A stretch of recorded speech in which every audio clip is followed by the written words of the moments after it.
We arrive in this world alone, and we leave it the same way. Between these 2 points lies our entire life, our whole journey. And as grand as it may sound, we must walk it alone. Yes, there will be friends, love, family, colleagues, and casual companions, but your pain is yours alone, your responsibility too. In moments of fear, in minutes of doubt, when the world crumbles, you are left face to face with yourself. This is where what we call stoicism begins. It doesn't teach you to be unfeeling or rigid. It teaches you to be absolutely honest with yourself. It teaches you to look life directly in the eye and to meet its blows relying only on yourself. Lesson 1. No one will save you. All responsibility rests on you. This is a simple, yet painfully sobering thought. In everyone's life, there come moments when waiting for someone to come and pull you out of the swamp is simply pointless. You face a choice: stand up and fight, or remain lying down, drowning in self-pity. A Stoic doesn't waste time lamenting. They don't look for someone to blame for their misfortunes. They simply look at the situation, assess it, and start doing what needs to be done. Imagine you're in the middle of a raging sea. The ship you were on is sinking, and there's no one around to offer a helping hand. You can scream at the top of your lungs, cry in despair, blame cruel fate or a faulty ship, but none of that will save you. The only thing that matters is to start swimming. Every stroke of your arms, every breath you take, every kick of your legs, that's your choice, your action. And you alone make that choice.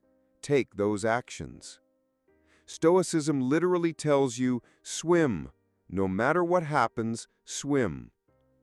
This is a lesson in complete and unconditional personal responsibility. You are the captain of your sinking vessel, and whether you make it out alive depends entirely on you. Or another example. You failed an important exam that your future depended on. Of course, you could blame the teacher, the difficult curriculum, or a lack of time. But a Stoic would ask themselves, what could I have done differently? What will I do now to fix this? They'd pick up their textbooks and start preparing for the retake, instead of drowning in self-recrimination. Because they know self-salvation is in your own hands. Lesson 2. Control only what is within your control. Let go of the rest. This is perhaps one of the cornerstones of Stoic philosophy. We have no power over most of the external events that happen in our lives. We can't stop the rain if it ruined our picnic plans. We can't prevent a loved one's infidelity or a friend's betrayal. We can't control other people's thoughts, words, or actions. But we have absolute and undeniable power over one thing: how we react to these events. You could lash out and get angry in response to injustice. You could plunge into the depths of suffering when something doesn't go as planned. Or you could make a choice for calmness, acceptance, and a rational approach. Imagine someone was rude to you in a public place or in a queue at a shop. Your first reaction would most likely be anger, a desire to respond in kind, to spoil the offender's mood. But if you give in to that reaction, you'll spoil your own day. A Stoic, however, would tell themselves, his words are his choice, his problem. My reaction is my choice. And instead of getting into an argument, they would simply let it go. This isn't indifference, it's inner freedom. It's incredibly liberating when you realize that no one can ruin your mood without your consent. Another example. You're stuck in traffic, running late for an important meeting. You could hit the steering wheel, curse, get stressed. but the traffic won't clear up because of it. Your blood pressure, however, will spike, and your mood will be ruined. A Stoic in such a situation might listen to a podcast, make a hands-free call, or simply breathe calmly. They know they can't affect the traffic, but they can affect their reaction. Lesson 3. Accept the inevitable. Don't fight reality. Life is full of loss. We lose people who leave our lives, things that break or disappear, opportunities that are missed. There's no escaping it. Loss is part of the life cycle. A Stoic doesn't waste energy fighting what cannot be changed. They don't bang their head against a wall trying to get back what's already gone. Instead, they accept it as a given, an unalterable fact, and all the energy they might have spent on a fruitless struggle, they direct towards moving forward and adapting to new conditions. Imagine you've lost a job you've had for many years. This isn't just a loss of income. It's a loss of your usual social circle, status, and perhaps even a part of your identity. Of course, it's painful, scary, and unfair. You could fall into deep despair, blaming the crisis, your boss, the whole world. Or, after allowing yourself time to process those emotions, you could tell yourself, yes, this happened. It's a fact. What can I do now? What are my options? How can I use this situation for my growth? And instead of crying over spilled milk, you start looking for new opportunities, retraining, developing yourself. Acceptance in Stoicism is not indifference or passivity. It's an active stance based on wisdom. It's the understanding that some doors close so that new ones can open. Lesson 4. Death is part of life. Live life to the fullest. We will all die. This is one of the few absolute truths that every person must accept. Death isn't something terrifying and distant that will happen someday. It's an integral part of life, its logical conclusion. A Stoic doesn't fear death. Moreover, they integrate the awareness of mortality into their daily life. This doesn't make life gloomy or depressing. On the contrary, understanding the finiteness of existence helps you appreciate every moment, every breath, every encounter, every experience. Imagine that every day you're given could be your last. Would you then spend precious hours on petty grievances, senseless arguments, or worries about what others might say?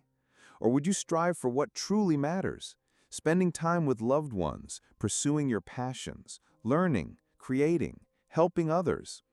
The awareness of mortality is not only a powerful motivator to live life to the fullest, but also a way to prioritize. You begin to discern what truly matters and what is merely fleeting hustle and bustle.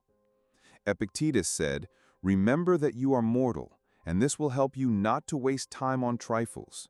If you look in the mirror every morning and see a person who could cease to exist at any moment, you begin to treat life much more carefully and consciously.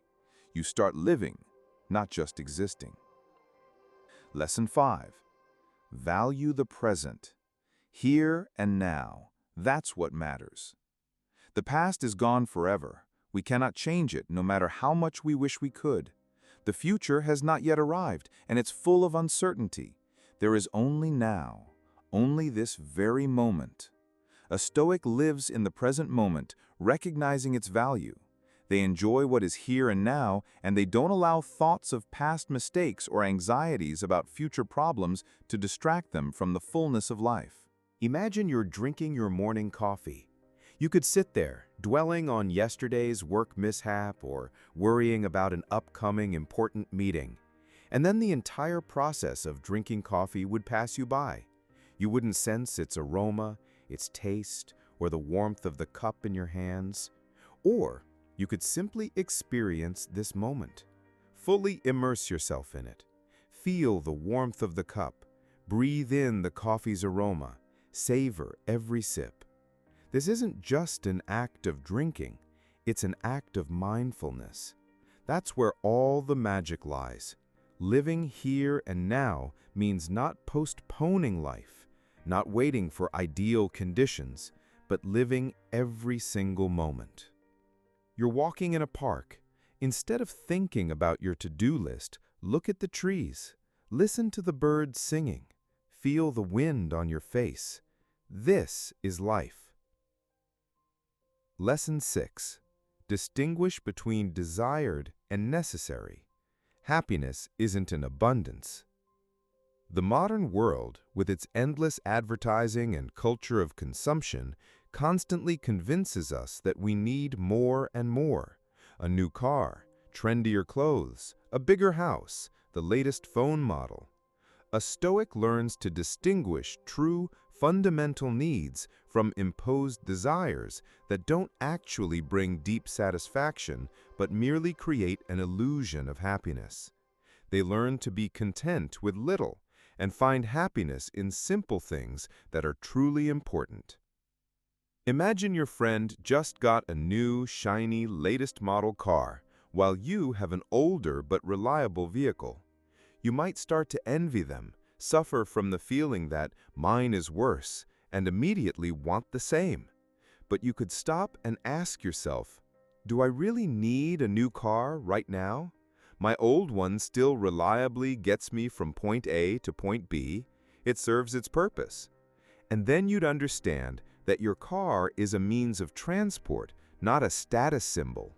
And happiness isn't in the quantity of things or their newness, but in your attitude towards them.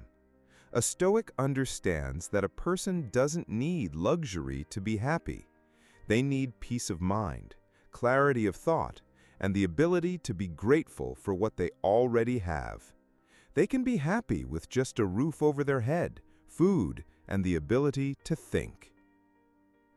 Lesson 7. Practice discomfort. Temper your spirit. To be prepared for life's inevitable difficulties, you sometimes need to voluntarily expose yourself to discomfort. This is a kind of spiritual training, strengthening your inner resilience. It's not masochism, but a conscious preparation for future trials. Walking instead of taking a taxi, giving up accustomed comforts as long as it doesn't harm your health. This teaches you to be less dependent on external conditions. Imagine you usually take a hot shower every morning. Try ending your shower with cold water for a week. At first it will be unpleasant, but then you'll feel a surge of energy and realize that you can endure minor discomfort. Or, if you're used to always sitting in a chair, try standing sometimes while working at your desk. This is like a vaccination against future shocks. If you learn to endure minor inconveniences, it will be much easier for you to survive real difficulties when they come without your consent. A Stoic does this to be ready for the worst-case scenario without hoping for the best. They fear neither cold, nor hunger, nor deprivation, because they have already experienced them voluntarily. Lesson 8. Seek wisdom, not just knowledge. Knowledge without action is useless. Knowledge is simply information, facts, data that we accumulate. Wisdom, however, is the ability to apply that knowledge in your daily life, to learn from experience, and to make sound decisions. A Stoic doesn't just strive to gather as many facts or quotes from great thinkers as possible. Their goal is to understand how to live correctly, how to be virtuous, how to achieve inner peace. They seek truth that helps them navigate the world, not just empty words. Imagine you've read hundreds of books on psychology, philosophy, and self-improvement. You know all the theories, you can quote the greats. But if you don't apply anything you've read in practice, if your life isn't changing for the better, if you're still suffering from the same problems, then all that knowledge remains just information. Wisdom is when you start acting differently, when you change your behavior, your reactions, your habits based on what you've learned.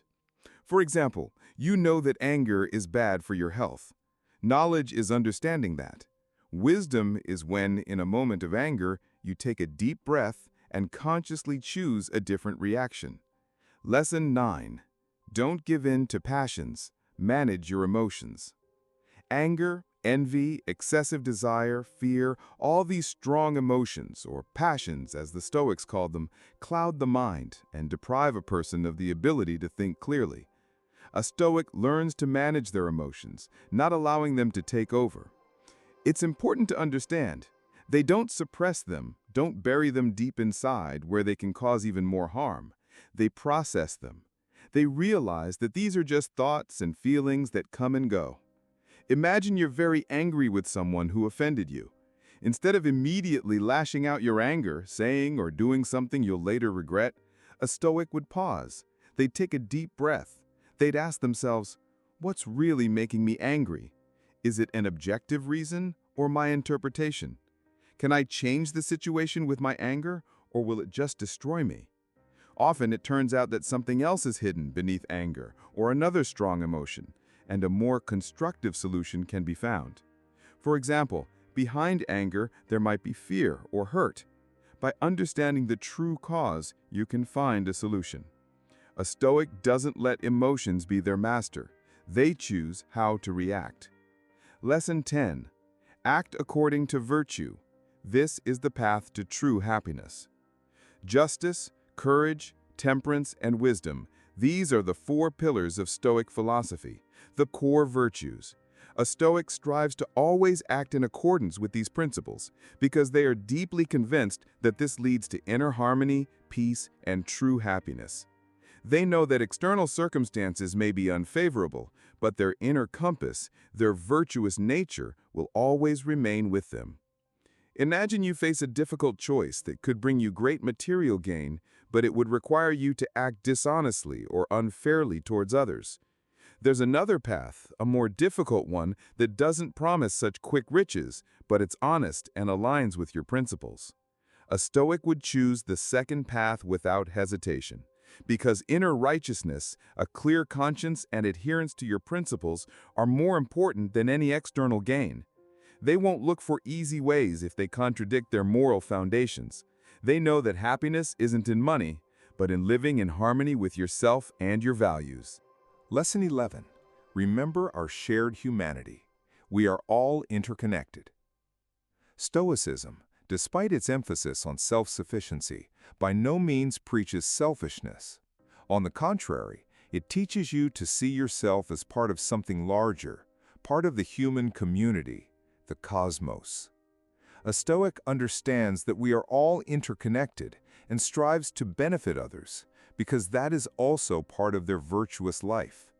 This isn't altruism in its purest form, but a deep understanding of interdependence. Imagine you see someone on the street who needs help. You could walk by, excusing yourself with being in a hurry or thinking about your own affairs.